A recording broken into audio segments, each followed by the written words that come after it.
सत साहिब बंदी छोड़ सतगुरु रामपाल जी भगवान की जय हो।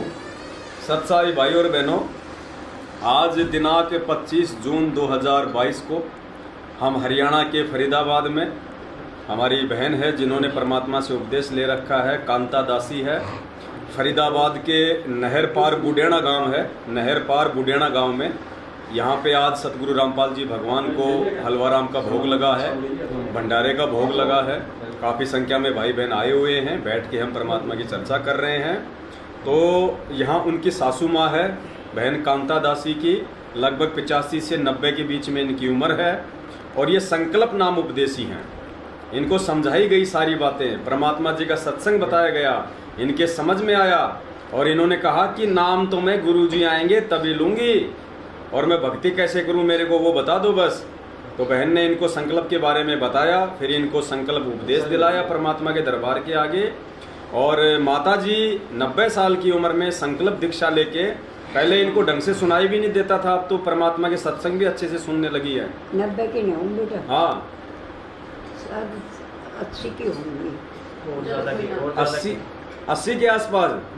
हाँ तो मतलब एग्जैक्ट इनको उम्र का नहीं पता है, लेकिन जो बहन है वो बता रही कि 85 के आसपास की है माता जी। हाँ क्योंकि उम्र से भी आप देख रहे होंगे, इस उम्र में तो लोग बैठ जाते हैं। और आपने देखा होगा अभी भोग की आरती में माता जी ने पूरी की पूरी आरती खड़े होके करी है। बताओ, अभी जो नौजवान हमारे जो भाई बहन हैं, नौजवान वो विरोध कर रहे हैं कि खड़े होके आरती नहीं करनी, खड़े होके आरती नहीं करनी, जैसे उन्हें कैंसर हो रहा हो घुटनों में। और ये 80-85 साल की माता जी ने 1 घंटे की पूरी भोग की आरती खड़े होके करी है। तो कुछ शिक्षा लो भाई साहब, युवा भक्तों, शिक्षा लो माता जी से। तुम कहाँ खड़े हो जिंदगी में? पहले पत्थरों के खड़े होके भोग लगाते थे, अब असली भगवान मिल गया है तो तुम्हें खड़े होने में शर्म आ रही है, तुम्हें दिक्कत आ रही है। यही तो काल प्रेरणा होती है। तो बहन जो माता जी हैं वो परमात्मा को भोग लगाती हैं, सतगुरु रामपाल जी भगवान को अपने घर पे उनकी तीनों समय की आरती सुनती हैं और अपना गुरु जी का सत्संग सुनती हैं। और देखो परमात्मा कहते हैं ना कि अगर बाल्टी और रस्सी अगर कुएं में गिर रही हो और भागते भागते अगर उसकी पूंछ भी पकड़ ली तो भी कुछ नहीं बिगड़ा, वापस खींच लेंगे कुएं से। तो परमात्मा ने उम्र के अंतिम पड़ाव में अपनी बेटी का दामन थाम लिया, रस्सी की पूंछ पकड़ ली। अब धीरे धीरे परमात्मा जितनी भक्ति हो पाएगी उतनी तो इस उम्र में करवाएगा। और मालिक तो समर्थ है, अगर इसी उम्र में पार करना होगा तो भगवान उम्र बढ़ा दे, परमात्मा सद्बुद्धि दे दे, नहीं तो मालिक के हाथ में है अभी आत्मा।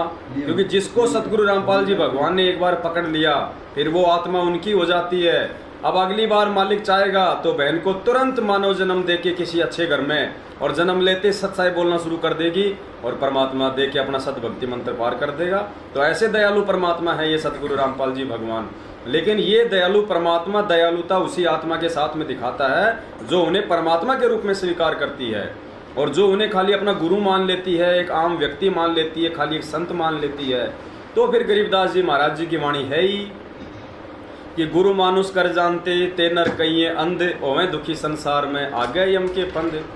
तो देखो कितनी अच्छी दया हो रही है इस परिवार पे, परमात्मा की भक्ति यहाँ पे प्रवेश है। और बाकी जो मेंबर हैं जो परिवार के, बहन के जो बेटे हैं, बेटों के जो बहुए हैं, वो भी परमात्मा जी के जो सत्संग है वो सुन रही हैं।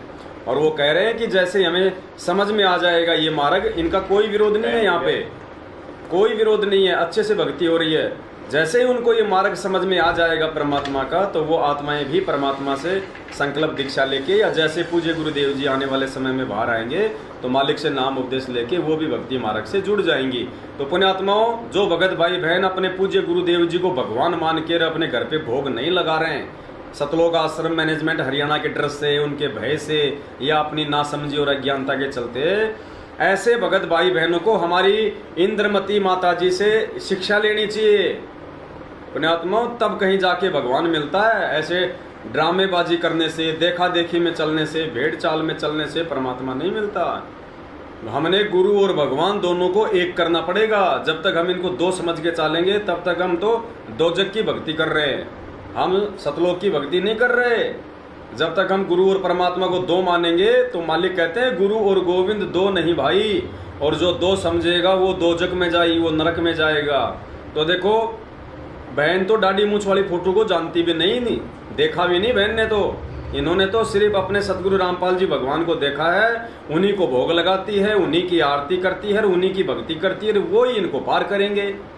इसलिए पुण्यात्माओं आप जियों से हाथ जोड़ के विनती है, ये देखा देखी का मार्ग नहीं है। सतगुरु रामपाल जी भगवान थोड़े समय के लिए धरती पे हैं, फायदा उठा लो, बाद में रोओगे पछताओगे। ना उनका भाई तुम्हारे को सहारा देगा, ना उनके बेटा बेटी तुम्हारे काम आने वाले, ना ये 2 कोड़ी के नामदान संचालक और ये कोऑर्डिनेटर तुम्हारे काम आने वाले।